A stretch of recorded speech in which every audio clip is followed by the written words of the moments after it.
এই যুদ্ধ।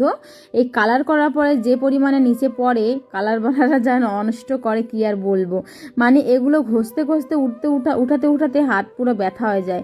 পুট্টি করা যে প্লেটগুলো থাকে না, সেগুলো দিয়ে প্রথমে জল দিয়ে ভিজিয়ে রেখে তারপরে হচ্ছে ঘষে ঘষে এইভাবে তুলতে হচ্ছে। আর এটা মনে হয় সবথেকে বড় কষ্ট।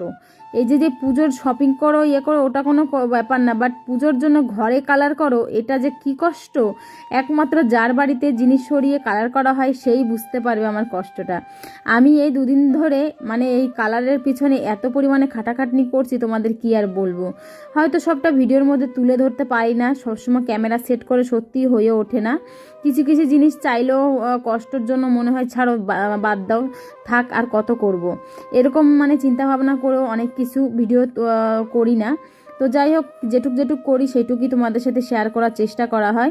প্রচুর কাজের মাঝখানেও যতটুকু সময় পাই, যতটুকুই মানে টাইম পাই আমি ততটুকুই একটু ভিডিও করে নেওয়ার চেষ্টা করি, যেটা হচ্ছে ক্যামেরাবন্দি করে রাখলে ভবিষ্যতে দেখব যে যখন বয়স ছিল তখন এইভাবে কাজ করেছি।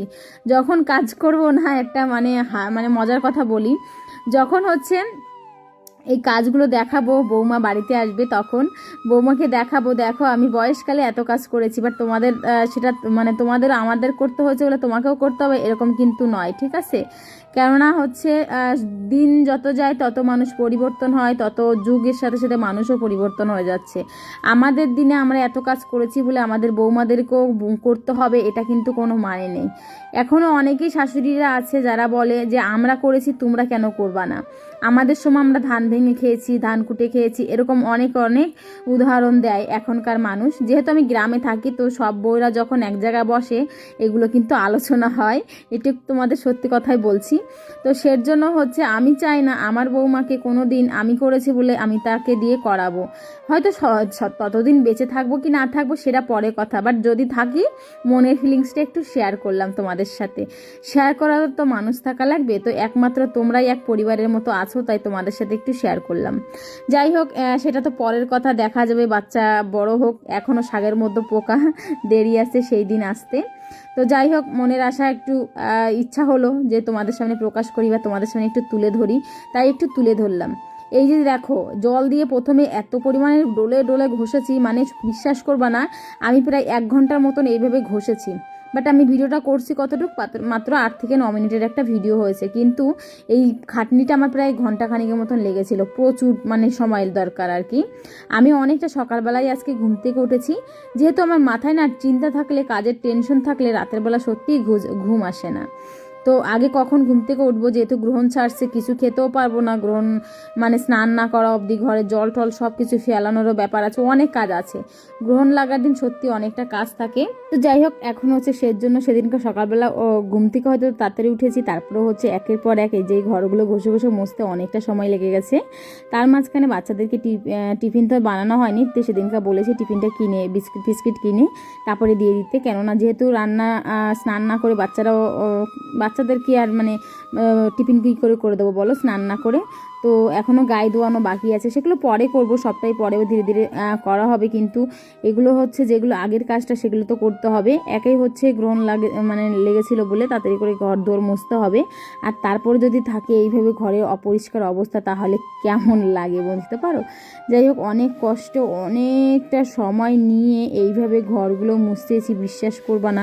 এটা হচ্ছে কার এই কষ্টটা করতে হয় আমাকে কমেন্ট করে জানাবে। তো প্রচুর কষ্ট, এই যে কালার করার পরে এই রং তোলা, এটা একটা যে কি বড় মানে পরিমাণে টাচ, সত্যি এটার মতো আর মানে বলার মতো না। সকালবেলা আমার বড় করেছিল আমার সাথে সাথে অনেকটা সময়, ও ঘষে অনেকটা তুলে দিয়েছে, কিন্তু তখন ভিডিও করছিলাম না, তখন হচ্ছে মোবাইলটা চার্জে দেওয়া ছিল, যার জন্য দেখাতে পারলাম না। ও আমি দুজনে মিশে বেশ অনেকক্ষণ ধরে করার পরে ও বাচ্চাদের নিয়ে চলে গেছে স্কুলে, আর আমি আমার মতো আবার শুরু হয়ে গেছে কাজকর্ম। তো এইগুলো কিন্তু এখনও আমাদের নতুন ঘরে কালার করেছি, তোমাদের তো দেখিয়েছি নতুন ঘরে কতটা কি কালার করা হয়েছে কি না হয়েছে। এখনও আমার বেডরুম বাকি আছে। তো মানে এটা করব ওটা করব করতে করতে পুজো, সত্যি পুজোর কাজ আমার হচ্ছে, সবাই আমাকে লাইভে আসলে বলে যে বৌদি তুমি কেনাকাটা করছো না কেন? না গো, এবছর আর পুজোতে কোনো কেনাকাটা হবে না।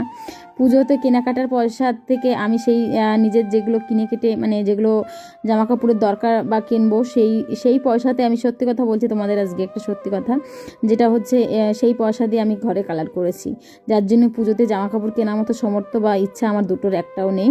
তো এইভাবেই আমাদের পুজোগুলো কাটবে আমি জানি, যেহেতু আমাদের গ্রামে পুজো হয় না। দেখো আমাদের বাড়িতে গ্রামে পুজো হয় না, অন্য গ্রামে যেয়ে পুজো দিতে হয়।